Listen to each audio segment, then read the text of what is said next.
بالکل اب جو بات ہے اسی دن جو دفتر خارجہ پاکستان میں جو انڈیا کے جو یہاں سفارت خار ہیں ان کو دفتر خارجہ طلب کیا پاکستان نے، اور پاکستان نے احتجاج کیا، لیکن صرف یہ احتجاج سے بات نہیں ہے. 2017 سے یہ مقدمہ تھا، بار بار حریت کانفرنس جو قائد دن اسلام آباد میں ہے وہ پریس کانفرنسوں کے ذریعے سے سید علی گیلانی وفات پانے سے پہلے کر رہے تھے. یہ جو مقدمات ہے پاکستان کو اس کا نوٹس لے کر عالمی فورم پر اٹھانا چاہیے تھا کہ یک طرفہ ٹرائل ہیں، جھوٹے مقدمات ہیں، خصوصی عدالت ہے، عام عدالتیں نہیں ہیں، یعنی خصوصی عدالت بنا کر صرف اس کا واحد ایک ہی جو مقصد تھا کہ جو کشمیریوں کی تحریک ہے کشمیر کو دبایا جا سکے. کلبھوشن کی دیکھ لینا کہ کلبھوشن پروون ایک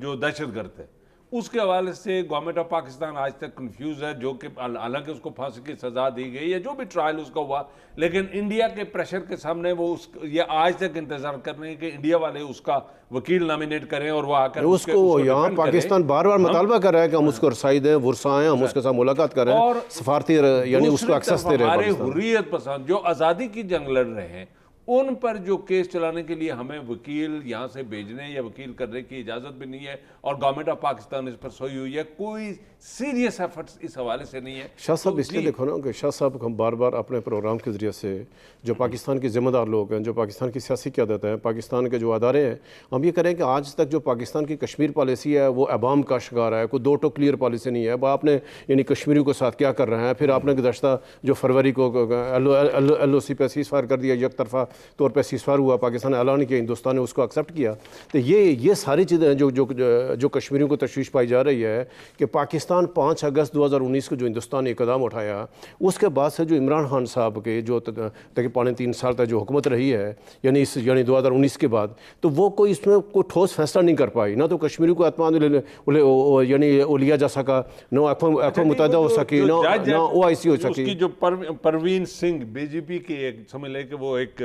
سبارڈینیٹ جج ہے، وہ بی جے پی کے عمل پر، وہ مودی کے احکامات پر عمل کرنے میں مشہور ہے، اور ان کا چونکہ بی جے پی کا جو سب سے بڑا جو ہیرو ہے اس وقت وہ نتھو رام جس نے گاندھی کو قتل کیا تھا، یہ وہ رجیم ہے. اور اس لوگ نہیں شخص جات کی ایشو نہیں ہے، یعنی جو اس کے اوپر الزام لگا رہے ہیں، یاسین ملک کہہ رہا ہے کہ آزادی کی تحریک مجھے رائٹ ہے،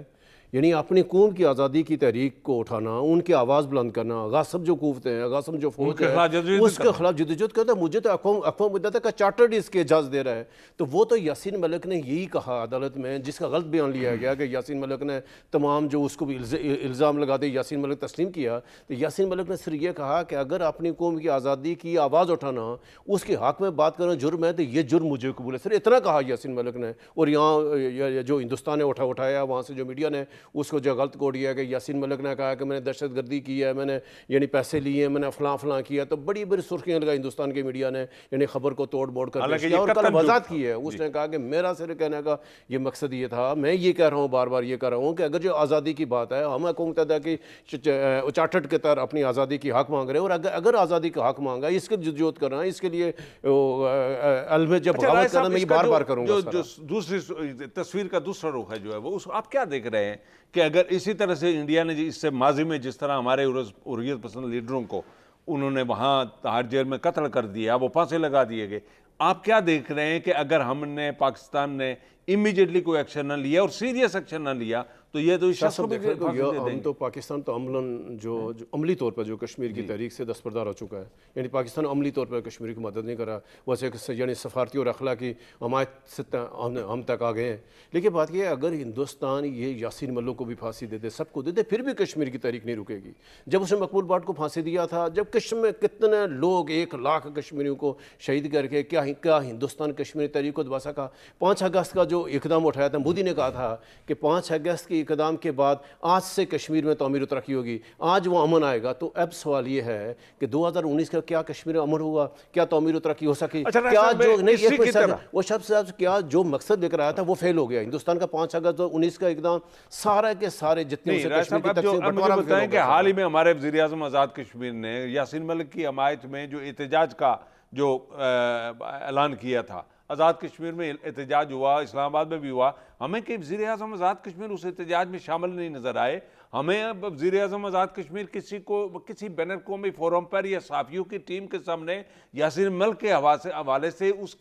اس کی آزادی کے حوالے سے اس کے کیس کے حوالے سے کہیں کو بیان دیتے ہوئے نظر نہیں ہے. تو اس حوالے سے پرائم منسٹر نے پریس کانفرنس کی مظفر آباد میں اعلان کیا کہ ہم جو 19 میں ہی ہے ہم اس کو سرکاری طور پہ یوم احتجاج بنائیں گے جس دن یعنی ہندوستان کی جو عدالت کیس کا فیصلہ کرے گی. تو پرائم منسٹر ایک اچھا اس کو بھرپور سراہا گیا کہ وزیر اعظم نے سرکاری طور پہ اعلان کیا. اور جا کر اب ہونا یہ چاہیے تھا کہ پرائم منسٹر کو 19 تاریخ کو پروٹیسٹ کو لیڈ کرنا چاہیے تھا. پرائم منسٹر مظفر آباد میں ہوتا, اگر اسلام آباد میں ہوتا انڈین ہائی کمیشن کے سامنے کشمیر کو جانا چاہیے, وزیر اعظم لیڈ کرتا, ایون کہ UN آفس میں جانا چاہیے تھا. تو ہم نے بھی وہاں چیک کیا کہ پرائم منسٹر آج نہیں ہے آج ساری ایکٹیویٹی میں جو اسلام آباد میں حریت کانفرنس نے ایکٹیویٹی ہوئی ہے کشمیری اور جو حریت پسند ہے لبش فرنٹ کا مظاہرہ تھا اسلام آباد میں. مظفر آباد پورے آزاد کشمیر ہر اضلاع میں لوگ جو ہے نا یعنی لوگ جو باہر نکلے تھے سارے آئے. لیکن اس کے باوجود ہم یہ کہہ رہے ہیں کہ چلو وزیر اعظم صاحب کو اگر کہیں اس دن کے مصروف تھے تو حکومت آزاد کشمیر کو اب آگے آنا پڑے گا. اس کو مقبوضہ کشمیر کی حریت رہنماؤں کو بچانے کے لیے وزیر اعظم پاکستان کو صدر آزاد کشمیر کے صدر صاحب ظاہر اپنے آپ کو بڑا کشمیر کا اسپیشلسٹ کہتے ہیں, تو صدر صاحب کی طرف سے صدر صاحب کو ہونا چاہیے. صدر صاحب کو یعنی اس یعنی یاسین ملک کو کیس کو لے کر دنیا میں جانا چاہیے. اس کو یہاں جا کر وزارتوں کی تقسیم پر ابھی شاہ صاحب کیا ہے یہ جو آزاد کشمیر PTI کی حکومت کو جو ابھی جو ہوئی ہے تبدیلی ہوئی ہے, تنویر الیاس صاحب وزیر اعظم بنے 1 ماہ ہو گیا ہے, 18 یعنی اپریل کو وزیر اعظم کا انتخاب ہوا تھا, ابھی تک یہ وزارتوں میں لڑ رہے ہیں. صدر صاحب کہہ رہے ہیں کہ میرا یہ وزیر لگاؤ, میرے بھی یعنی یہ میرے حامی وزیر کو وزارتیں کم دی گئی ہیں, محکمے کم دی. وزیر اعظم کہتا ہے میں کہا جا رہا ہے. لیکن بریک سے واپس آ کر تو ہم یہ وزارتوں کے حوالے سے وزیر اعظم آزاد کشمیر کی وزارت عظمیٰ کے حوالے سے اور ان کی جو اس وقت جو جدوجہد ہے اس حوالے سے بھی بات کریں گے, اور یہ دیکھیں گے کہ وہ اس وقت کتنا وقت عوام کو دے پا رہے ہیں اور کتنا وقت جو ہے وہ گورنمنٹ جو امور سرکار جو ہیں ان کے حوالے سے وہ سیریسلی ایفرٹ کر رہے ہیں اور کام کر رہے ہیں. ہم یہ بھی اس پر تبصرہ کریں گے. لیکن ساتھ ہی انہوں نے جو CBR آزاد کشمیر میں جو چیئرمین تعینات کی ہے, جو ہمارے سردار فہیم عباسی صاحب تھے, ایڈیشنل IG تھے, ان کو وہ گریڈ 22 کے سینئر آفیسر تھے, ان کو وہاں تعینات کیا. ہونا تو یہ چاہیے تھا the best choice, the best appointment اگر ان کے لیے کوئی تھی تو وہ احتساب کا چیئرمین ان کو بناتے تاکہ کوئی میننگ فل رزلٹ وہ اچیو کرتے. لیکن بہرحال ہم یہ جو ہماری خواہشات عوام کی خواہشات ہیں وہ 75 سالوں سے خواہشات ہی پر رہی ہے. ہمارے ساتھ رہیے گا, چھوٹا سا بریک لیتے ہیں. اسٹے ود اس.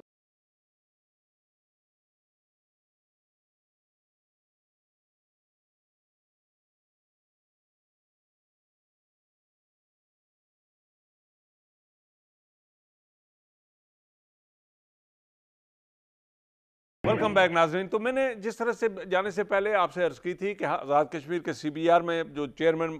مقرر ہوئے ان کے حوالے سے بھی میں نے رائے صاحب سے تفصیل گفتگو کرنی ہے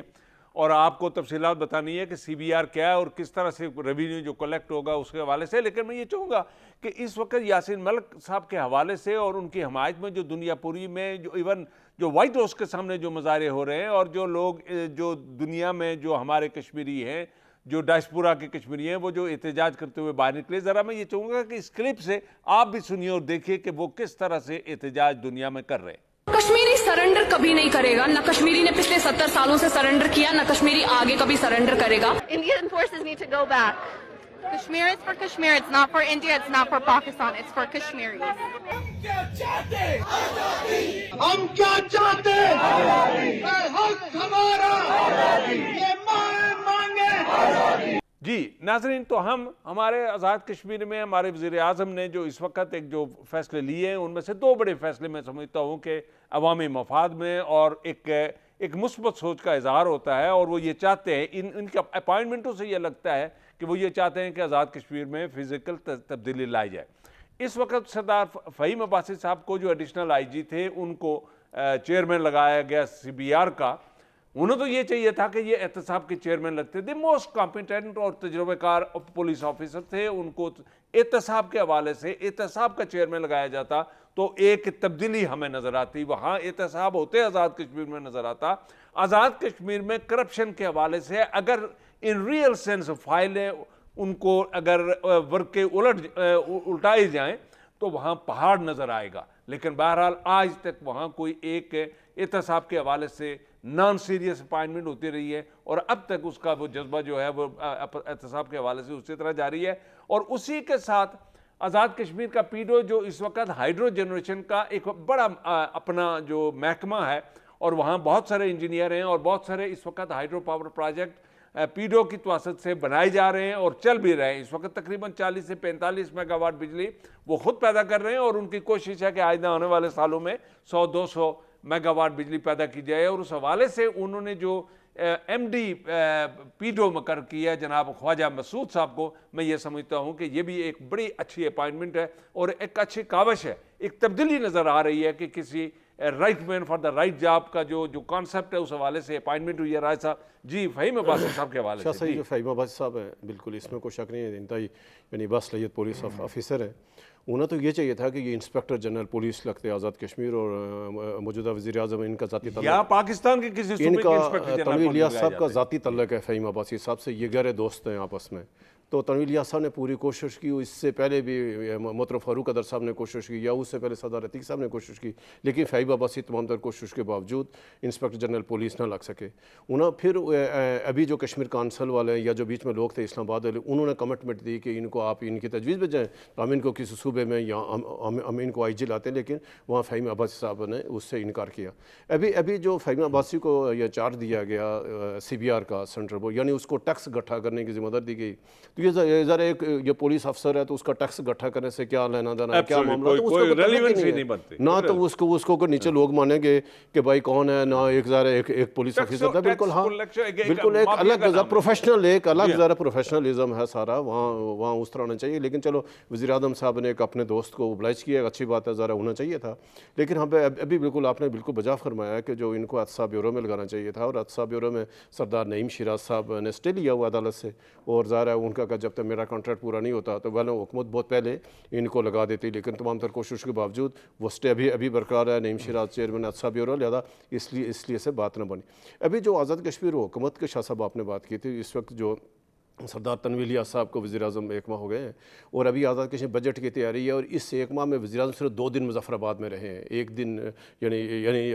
3-4 دن پہلے 3 دن ان کو وزیر اعظم بنے ہوئے, تو 2 دن رہے ہیں. وہ تو سوشل میڈیا پہ کہا گیا کہ وزیر اعظم کو کامیاب دورہ مظفر آباد کے بعد واپس اسلام آباد پہنچنے میں ہم ان کو خوش آمدید کہتے ہیں. تو یہ بہت, ہم نے پچھلے پروگرام میں کہا تھا کہ تنویر الیاس کے پاس بہت مختصر وقت ہے اور ان کو گامی بنیاد پہ کام کرنے چاہیے. تو ہم تو یہ کہیں کہ وزیر اعظم سب سے پہلے وقت کی پابندی کریں, کہ صبح 8 بجے 8:30 بجے پرائم منسٹر جو آفس ٹائم ہے, آفس ٹائم میں پرائم منسٹر اپنے آفس میں ہونا چاہیے. اگر اسلام آباد میں ہے تو پرائم منسٹر کو 8:30 بجے کشمیر ہونا چاہیے. اگر مظفر آباد میں پرائم منسٹر, جب پرائم منسٹر وقت کی پابندی کرے گا, جیسے آپ نے دیکھا نا کہ شہباز شریف نے وقت کی پابندی, سارے سیکرٹریز لائن پہ لگ گئے. بالکل صبح سے 9 بجے اسلام آباد میں سب لوگ, تمام ہاسپٹل کے سارے لوگ آ گئے تھے کہ پرائم منسٹر آفس بیٹھ گیا ہے. تو لوگوں کو خوف آ گیا, افسران کو, بیوروکریسی کو, یار یہ کیا ہوگا. یعنی اگر کہیں پرائم منسٹر پوچھ ہی لے کہ فلاں افسر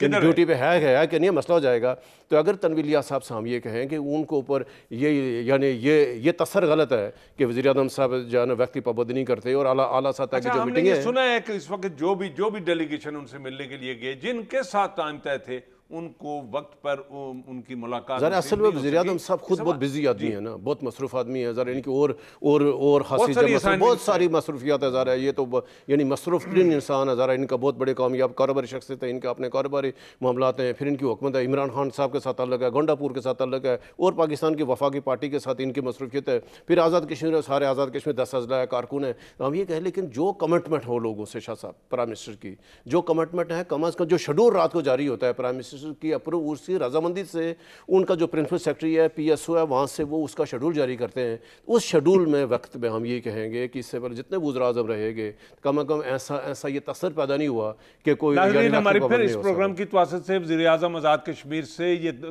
گزارش بھی ہے اور توقع بھی ہے, امید بھی ہے کہ ان کے پاس وقت بہت ہی تھوڑا ہے, اس لیے کہ آنے والے دنوں میں ہم یہ دیکھ رہے ہیں کہ یہ انسٹیبلٹی جو ہے یہ ایکسپینڈ کر کے آزاد کشمیر تک بھی جائے گی. جس طرح پاکستان کی صورتحال ہے, تو یہی صورتحال آزاد کشمیر میں بھی آنے والے دنوں میں نظر آئے گی. تو اگر یہ جو گولڈن دن ہے کہ ان دنوں میں اگر وزیر اعظم آزاد کشمیر اپنے اس دور میں اچھے فیصلے, مثلا انہوں نے ایک اچھا فیصلہ کیا کہ جتنے بھی پرائیویٹ سکول ہیں ان کے جو اساتذہ ہیں, کسی کی تنخواہ 20,000 روپے سے کم نہیں ہونی چاہیے. اس پر عمل درآمد ہوگا یا نہیں ہوگا یہ تو آنے والے دن بتائیں گے, لیکن کم از کم وزیر اعظم آزاد کشمیر نے ایک اچھا انیشیٹو لیا اور اس انیشیٹو کے تحت ایک اچھا فیصلہ کیا, اور وہاں کے جو M S C, M Phil لڑکے جو ہیں بچیاں جو ہیں ان کو 5,500 6,6,000 8,000 10,000 روپیہ تنخواہ دی جاتی ہے، اور ان سکولوں کے ان پرائیویٹ سکولوں کے جو ریزلٹس ہیں بورڈ میں وہ سرکار کے سکولوں سے اعلیٰ ہیں، بہت اچھے ریزلٹس ہیں، لیکن ان کی تنخواہیں نہ ہونے کے برابر ہے. تو یہ ایک اچھا فیصلہ ہے. راج صاحب اس حوالے سے کیا دیکھتے ہیں؟ بہت تاریخی فیصلہ کیا، لیکن اب بالکل اس میں بالکل آپ نے بجا فرمایا کہ اس پر اصل بات ہے عمل درآمد. تو ہم تو یہ کہیں گے کہ حکومت آزاد کشمیر کو جتنے پرائیویٹ تعلیمی ادارے ہیں ان کو سبسڈی دینی چاہیے، وہاں ان کا جو ٹیکس ہے اس میں یعنی اس میں سے ٹیکس نہیں لینا چاہیے، اور جو میکسیمم مرات ہیں بجلی کے بل میں ان میں سے جو اس میں جو ہے کمی کر دیں، یا جو حکومت اپنا بیسٹ جو اس کے پاس وسائل ہیں تاکہ یہ جو یعنی تعلیمی ادارے ہیں بھرپور کردار ادا کر دیں تعلیم کے فروغ کے لیے، معیاری تعلیم کے لیے. تو ہمیں ان کو حکومت کا ساتھ لے کر چلنا ہے، یہ کو بوجھ نہ محسوس کریں، ایک اچھے یعنی انڈرسٹینڈنگ کے ساتھ آگے بڑھیں. تو اس میں سنتا شاہ صاحب ایک جو اہم بات ہے کہ ہمارے جو سابق وزیر اعظم ہیں آج کا صدر عبدالقیوم خان عدی صاحب، وہ اپنے حلقہ انتخاب کے دورے پہ اور انہوں نے سخت جو الزام عائد کیا ہے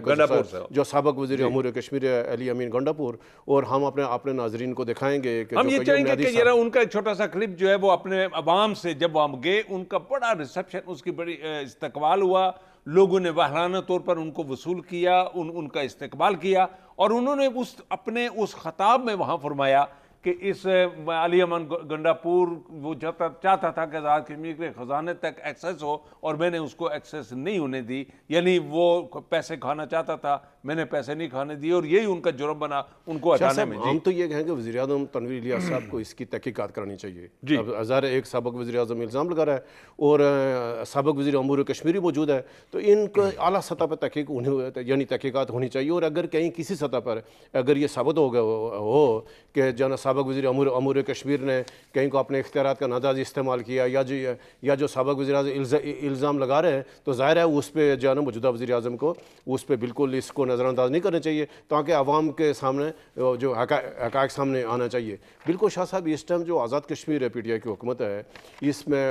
ابھی تک جو یعنی ہم نے اپنے انٹرو میں کہا تھا آپ نے کہ اس وقت جو حکومت کی پرفارمنس ہے، اس پر وزارتوں کی تقسیم کے بعد، محکموں کی تقسیم کے بعد، اس ٹائم جو ہماری توجہ تو ساری کشمیر کے اوپر ہونی چاہیے، جو ہمارے جو صدر صاحب ہیں ان کے اوپر، باقی جو ہمارے یعنی ذمہ دار لوگ ہیں، آل پارٹی جو باقی ہماری اپوزیشن ہے، صدر آزاد کشمیر. تو بدقسمتی کا شاہ صاحب کی ایک ماہ ہو گیا چھوٹے ایشوز پر لڑ رہے ہیں آپ صدر اور وزیر اعظم صاحب، مختلف گروپ بنے ہوئے، پھر دڑے بندی ہو رہی ہے، اور جا کر ایک وزیر کا میں وہ یہ کہہ رہے ہیں میرے ساتھ مجھے 2 وزارتیں، پہلے میرے پاس 4 تھی، 2 مجھے اور دیں. اچھا صدر صاحب اپنی لسٹ دے رہے ہیں کہ یہ فلانا ایڈوائزر لگے گا، یہ میری لسٹ آ رہی ہے. اچھا دوسرا جو یعنی اسپیکر صاحب کی الگ لسٹ آ رہی ہے، اسپیکر صاحب کی الگ تھا اس کو اچھا بورڈ آف انویسٹمنٹ کا وہ ایک شریف آدمی کو لگایا تھا، پچھلے وزیر اعظم صاحب نے یعنی نئے وزیر اعظم صاحب نے ہٹا دیا. پھر اب بھی ناراضگی یہ ہے کہ جیسے آپ نے کہا کہ جو ہے نا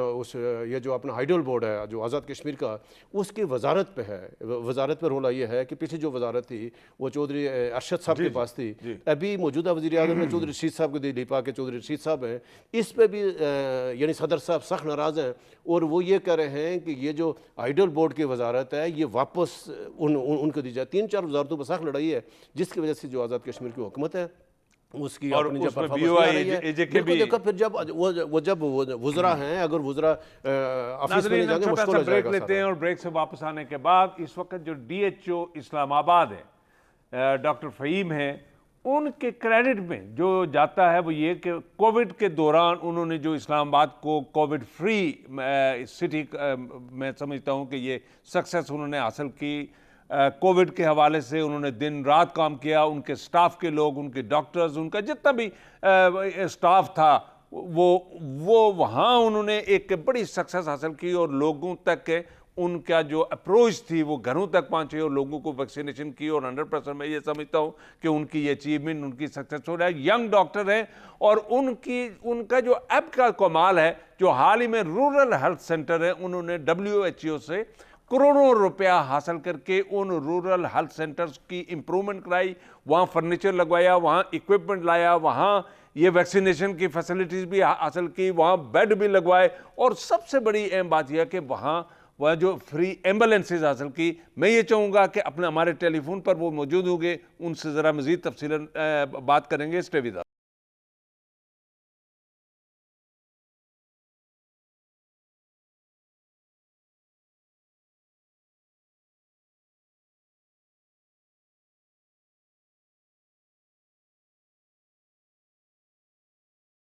ویلکم بیک جی. ہمارے ساتھ ناظرین جو ڈی ایچ او اسلام آباد ہیں ڈاکٹر فہیم ہیں, انہوں نے جو کووڈ کے حوالے سے دن رات محنت کی, ان کے ساتھ کام کرنے والا سٹاف جو تھا انہوں نے کام کی, اور اسلام آباد سٹی میں اسلام آباد کے سٹیزن کو ہی نہیں بلکہ باہر سے آنے والوں کو, ڈپلومیٹس کو, جتنے بھی لوگ تھے کووڈ کے حوالے سے انہوں نے ویکسینیشن اور ان کو سہولت پہنچائی. اور میں یہ سمجھتا ہوں کہ آج اسلام آباد کووڈ فری ایک سٹی بنتا جا رہا ہے, ہمیں نظر آ رہا ہے. اس حوالے سے بھی میں یہ بات کروں گا کہ ڈاکٹر صاحب کے کریڈٹ میں یہ جو سکسیس ہے وہ جاتی ہے, اور ینگ ڈاکٹر ہیں, پڑھے لکھے, باہر کے جو کوالیفائڈ, اور انہوں نے حال ہی میں WHO سے جو سب سے بڑی سکسیس سٹوری میرے نزدیک ہے کہ انہوں نے رورل ہیلتھ سینٹر کی امپرومنٹ کے لیے کروڑوں روپیہ WHO سے لے کر تو انویسٹمنٹ کرائی. گورنمنٹ آف پاکستان کا ایک پیسہ نہیں لگنے دیا, لیکن وہ جو رورل ہیلتھ سینٹر ہیں وہ اسٹیٹ آف دی آرٹ اس میں اکوپمنٹ لگوایا. ڈاکٹر صاحب السلام علیکم.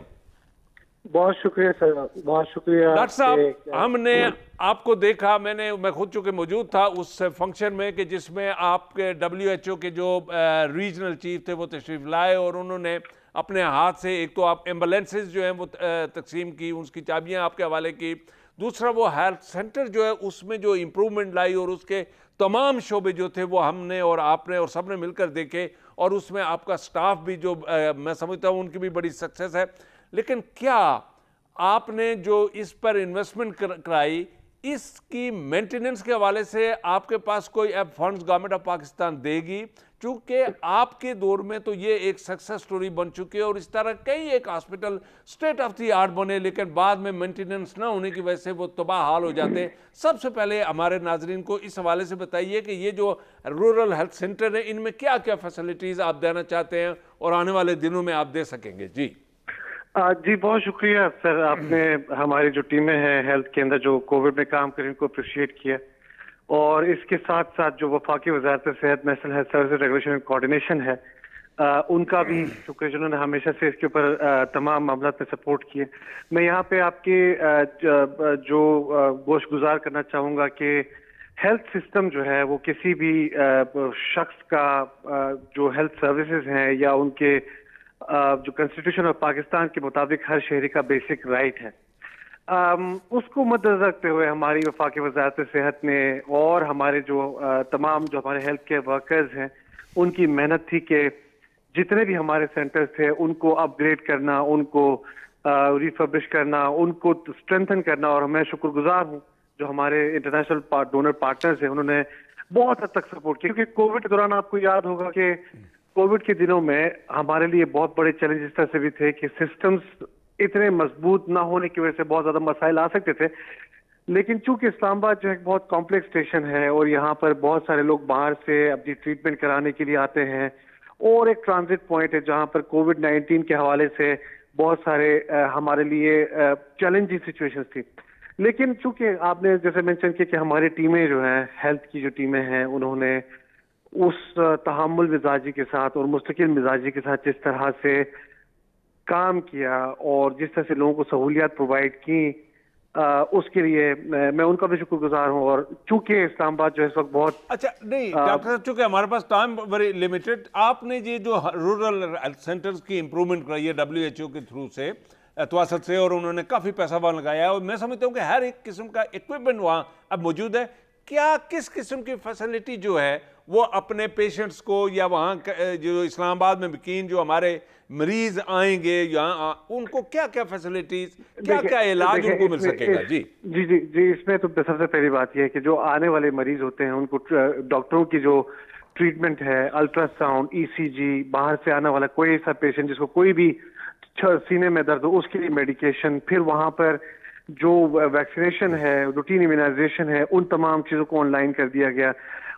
سینٹر کو ڈیجیٹائز کیا. وہ یہ صرف یہ ایک سینٹر نہیں, تمام کے تمام سینٹر جو ہے وہ ڈیجیٹائز کی جا چکے ہیں کہ جو لوگ ہمسائے میں ارد گرد جو لوگ رہتے ہیں ان کی جو زیادہ تر لوگ کیا کرتے تھے پہلے کہ پمز یا پولی کلینک جاتے تھے, تو اب وہ وہاں پر جو ہے ہاسپٹل میں آتے ہیں اور وہیں پہ ٹریٹمنٹ ملتی ہے. میں یہ سمجھتا ہوں کہ آپ کی کاوشوں سے ایک بہت بڑا لوڈ جو ہے وہ اپنا پمز ہاسپٹل سے جو ہے وہ وہاں اب لوڈ وہاں کم ہوتا جا رہا ہے, اسی طرح سے پولی کلینک ہے اس سے کم ہوگا. اچھا یہ جو ہیلتھ سینٹر تھے یہ جو اس ویسینٹی میں اسلام آباد کی ویسینٹی میں بنے ہوئے ہیں, میرا خیال ہے 5-10 ہیلتھ سینٹر ہیں اور کافی سارا آپ کا سٹاف ہے، یہ بیسکلی پاپولیشن کنٹرول سینٹر تھے۔ اچھا،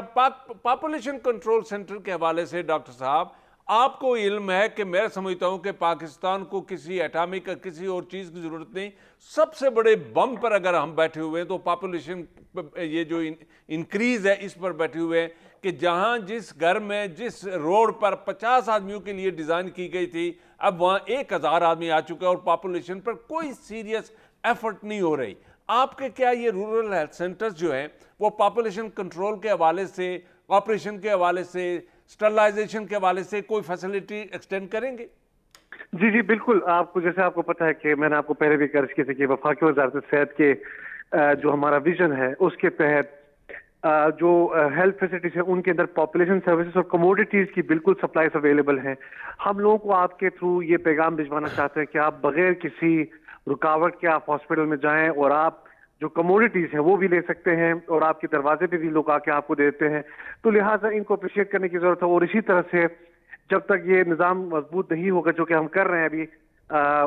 اس کے ذریعے ہی یہ پاپولیشن کنٹرول ہو سکتے ہیں، اور ہماری بالکل کوشش ہے کہ اس نظام کو بالکل منظم بنایا جا سکے اور تمام تر کموڈیٹیز جو ریکوائرڈ فیملی پلاننگ کے لیے ان کے لیے ہے ڈاکٹر صاحب تھینک یو ویری مچ، آپ ہمارے پروگرام میں شامل ہوئے۔ ناظرین، یہ تھے ڈی ایچ او اسلام آباد جو کہ انتہائی متحرک اور انتہائی پڑھے لکھے، اور میں یہ سمجھتا ہوں کہ عوام کے ساتھ، مریضوں کے ساتھ، ہر سینٹر کے ساتھ، ہر ان کا لائزن جو ہے وہ چپراسی سے لے کر تو افسر بالا یعنی منسٹر تک ایکولی، اور یہ 24 گھنٹے متحرک کرنے والی شخصیت ہے۔ یہ آپ کے سامنے اپنے رورل ہیلتھ سینٹر کے حوالے سے بات کر رہے تھے۔ رائے صاحب، ہمیں آخر میں، ہمارے پاس 1 منٹ ہے، اس وقت بلاول بھٹو صاحب نے جو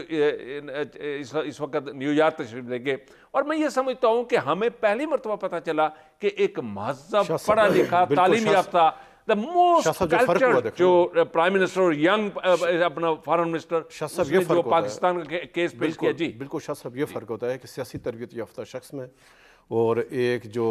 چلے آدمی میں کیا فرق ہوتا ہے۔ اور جس طرح سے بلاول بھٹو نے پاکستان کا مقدمہ امریکہ میں، امریکہ پریس کے سامنے، امریکہ میں امریکی اداروں کے سامنے جس طرح سے پیش کیا، اس نے پاکستان کا مقدمہ پیش کیا۔ جس طرح اس نے وزیر اعظم پاکستان کے دورہ روس کے حوالے سے پاکستان کا مقدمہ لڑا، بھرپور کہا کہ روس اور پاکستان آزاد ملک ہیں، ان کو ہم یہ کہیں کہ بلاول بھٹو کے پاس بہترین موقع ہے کہ وہ امریکہ میں بیٹھ کر آج یہ تک وہ جو چین بھی جا رہے ہیں، ہمیں پوری توقع ہے کہ جس طرح کے ساتھ اس نے کشمیر کا مقدمہ وہاں پیش کیا، چینی کی عادت کے ساتھ ہم یہ کہیں کہ وہاں جا کر بات کریں۔ ہمیں توقع کہ بلاول بھٹو سے بہت توقعات ہیں پاکستان کے عوام اس کو بینظیر بھٹو کی شکل میں دیکھنا چاہتے ہیں، ذوالفقار بھٹو کے۔ تو ہمیں پورا یقین ہے جس طرح کے ساتھ اس نے یعنی واشنگٹن میں یعنی پاکستان کا مقدمہ پیش کیا، وہ سچ ثابت کیا کہ اس کا انتخاب بالکل درست تھا، اور وہ مستقبل ہیں پاکستان کے، اور ہم دعاگو ہیں کہ یعنی بلاول بھٹو زرداری یعنی ان پر بہت بڑی باری جو بہت ہے کشمیر کا، تو وہ کشمیر کا مسئلہ حل کرنے کی توجہ دیں، اس کے اوپر فوکس کریں، اس کے اوپر، تاکہ مسئلہ کشمیر یاسین ملک کے حوالے سے وہ اپنی توجہ جو اس وقت ٹاپ پرائرٹی پر اگر رکھیں تو وہ یاسین ملک کے حوالے سے رکھیں کہ ان کی رہائی کا کوئی بھی جو بندوبست ہو سکتا ہے وہ کرے۔ ناظرین، آج ہمارا وقت ختم ہوا، ہم آئندہ ہفتے پھر آپ کے سامنے پیش ہوں گے۔ اس وقت تک کے لیے آپ اپنا اور ارد گرد رہنے والے لوگوں کا خیال رکھیے گا۔ خدا حافظ۔